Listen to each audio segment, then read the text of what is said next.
Hello bachcho, let's see the question. The question is a very low level of expression of lycopyrrone has to be present in cell all the time. Otherwise, first option is glucose cannot enter the cells.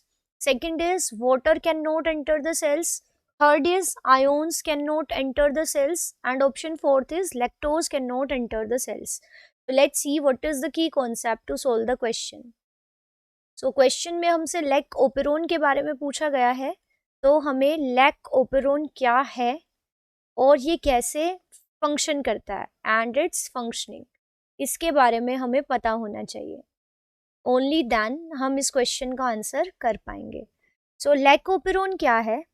It is an operon. Operon is a segment of DNA जो कि बहुत सारे genes से बना होता है. And here the genes act as a regulatory unit for a particular metabolic pathway. So lac word यहाँ पे lactose के लिए है. So word lac, it is for lactose which is a sugar. So lycopyrrone क्या है? It is a segment of DNA जिसके अंदर ये regions present होते हैं. It consists of a promoter. Promoter वो जगह है जहाँ पे आरएनए पॉलीमरेज बाइंड करता है.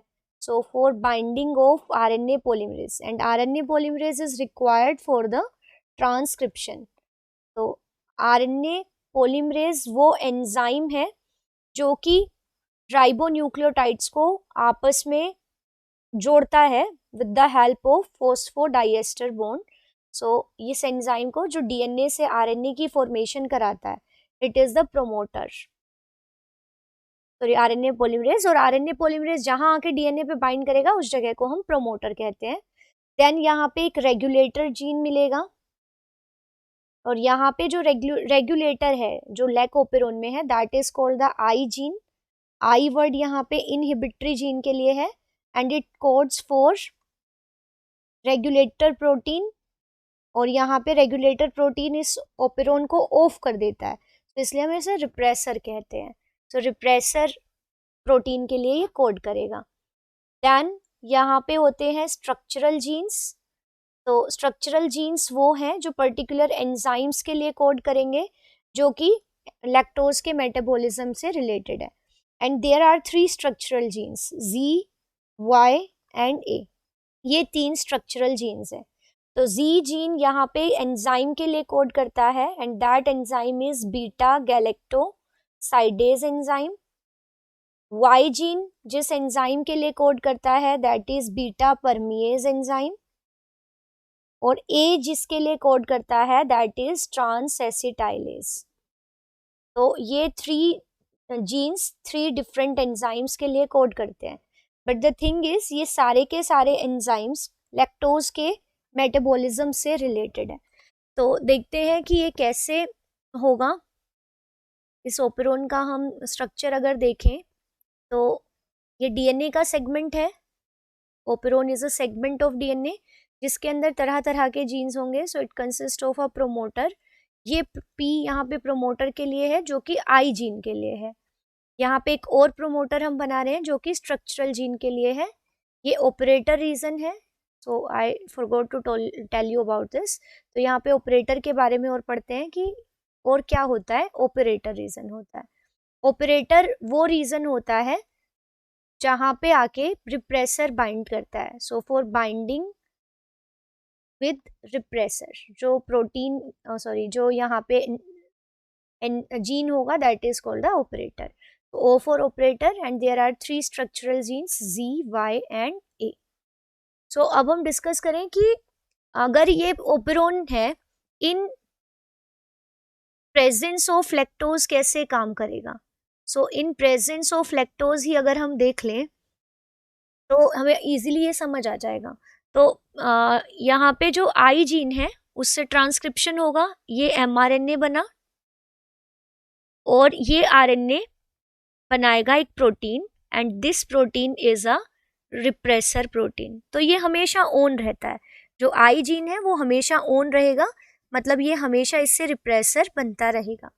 अब जब सेल के पास लैक्टोज है, मीन्स हमने बैक्टीरिया को एक ऐसे मीडियम में रखा है जहाँ पे लैक्टोज प्रेजेंट है, तो लैक्टोज सेल के अंदर आएगा और ये लैक्टोज, सो ये this is lactose, so lactose आके बाइंड कर गया रिप्रेसर से। अब जब रिप्रेसर से लैक्टोज बाइंड कर गया, now it can not bind with operator.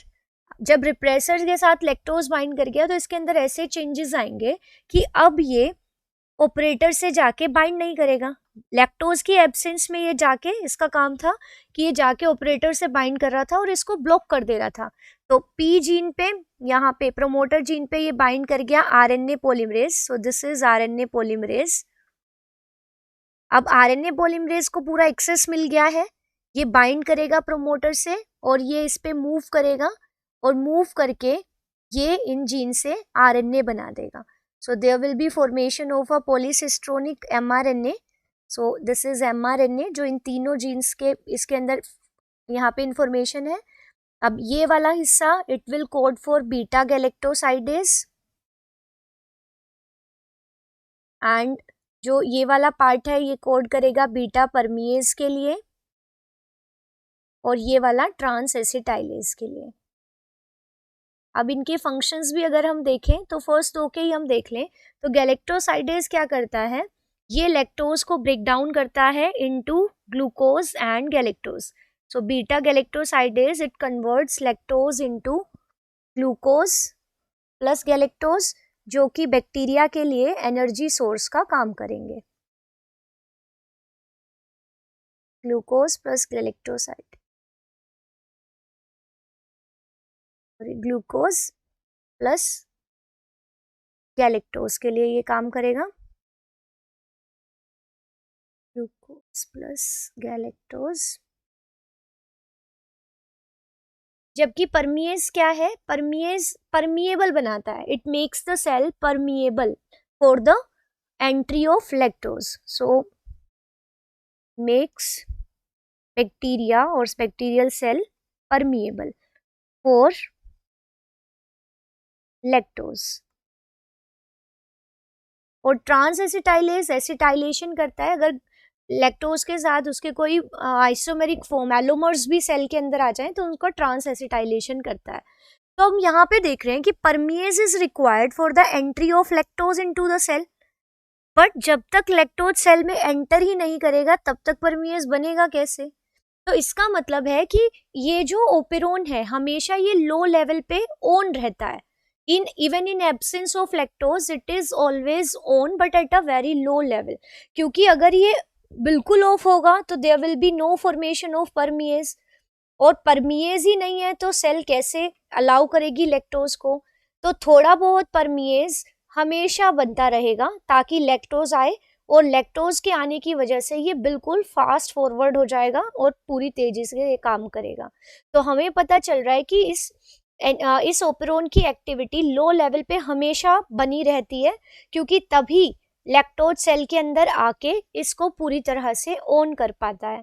So a very low level of this lac operon is expressed in the cell every time, क्योंकि अगर ऐसा नहीं होगा so lactose can not be allowed to enter into the cell. So from this discussion ये clear है कि lactose की entry के लिए ये ओपेरोन हमेशा एक लो लेवल पे ऑन रहता है even in absence of lactose. So from this discussion it is clear that the right answer of this question is option D, while the other three are incorrect. So I hope you understood it well. Best of luck. Thank you.